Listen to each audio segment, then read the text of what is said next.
Yeremia pasal 11, perjanjian Allah diingkari. Firman yang datang kepada Yeremia dari Tuhan bunyinya, dengarlah perkataan-perkataan perjanjian ini dan sampaikanlah itu kepada orang Yehuda dan kepada penduduk Yerusalem. Katakanlah kepada mereka, beginilah firman Tuhan Allah Israel.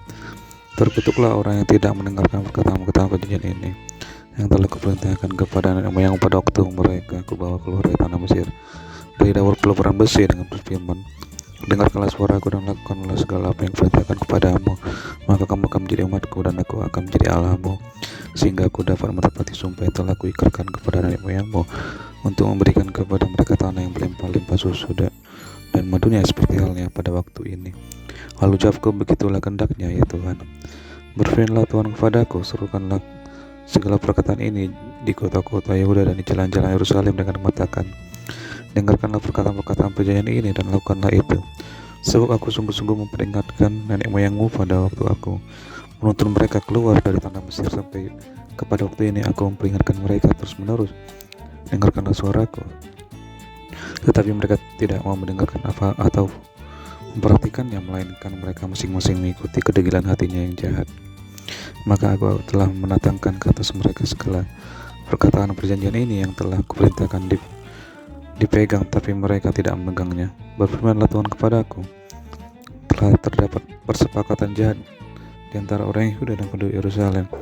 Mereka sudah jatuh kembali kepada kesalahan yang mereka yang dahulu telah menolak mendengarkan firman-Ku. Mereka mengikuti Allah lain dan beribadah kepadanya. Kaum Israel dan kaum Yehuda telah mengingkari perjanjian-Ku yang telah kuikat dengan nenek moyang mereka.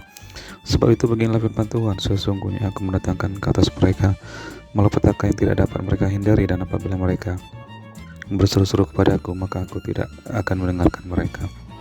Dan biarpun kota-kota Yehuda dan penduduk Yerusalem pergi berseru-seru kepada para Allah yang mereka sembah dengan korban bakaran, tetapi Allah itu sama sekali tidak dapat menolong mereka pada waktu mereka ditimpa malapetaka.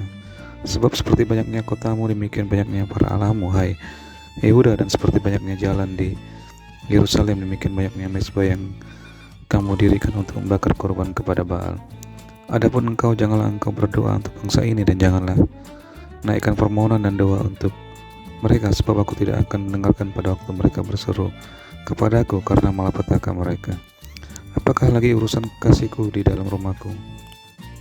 Bukankah ia sudah melaksanakan rancangan-rancangan yang jahat, dapatkan nasar-nasar dan daging yang suci, melewatkan malapetaka daripadamu, sehingga kemudian engkau dapat beria-ria? Pohon zaitun yang rimbun elok dipandang mata.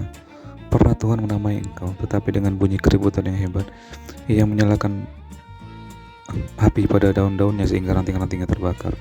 Tuhan semesta alam yang telah membuat engkau tumbuh, telah menentukan malapetaka atasmu karena kejahatan yang telah dilakukan oleh kaum Israel dan kaum Yehuda untuk menimbulkan sakit hatiku dengan membakar korban kepada Baal. Ayat 18, nyawa Yeremia terancam di Anatot. Tuhan memberitahukan hal itu kepadaku, maka aku mengetahuinya. Pada waktu itu engkau Tuhan memperlihatkan perbuatan mereka kepadaku. Tetapi aku dulu seperti anak domba jinak yang dibawa untuk disembelih. Aku tidak tahu bahwa mereka mengadakan persepakatan jahat terhadap aku. Marilah kita binasakan pohon ini dengan buah-buahnya. Marilah kita melenyapkannya dari negeri orang-orang yang hidup, sehingga namanya tidak diingat orang lagi. Tetapi Tuhan semesta alam yang menghakimi dengan adil, yang menguji batin dan hati, biarlah aku melihat pembalasanmu terhadap mereka, sebab kepadamu aku serahkan perkaraku. Sebab itu beginilah firman Tuhan tentang orang-orang Anatot yang ingin mencabut nyawaku dengan mengatakan, janganlah berbuat demi nama Tuhan, supaya jangan engkau mati oleh tangan kami.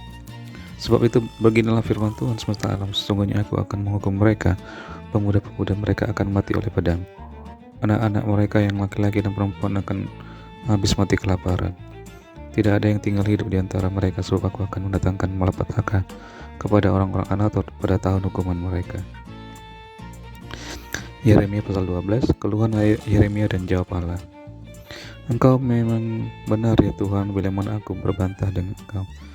Tetapi aku mau berbicara dengan engkau tentang keadilan. Mengapakah mujur hidup orang-orang fasik, sentosa semua orang yang berlaku tidak setia? Engkau membuat mereka tumbuh dan mereka pun juga berakar. Mereka tumbuh subur dan menghasilkan buah juga. Memang kau selalu di mulut mereka, tetapi jauh dari hati mereka. Ya Tuhan, engkau mengenal aku, engkau melihat aku, dan engkau menguji bagaimana hatiku terhadap engkau.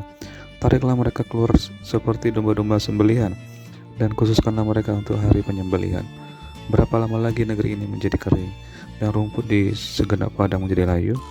Karena kejahatan penduduknya, binatang-binatang dan burung-burung habis lenyap.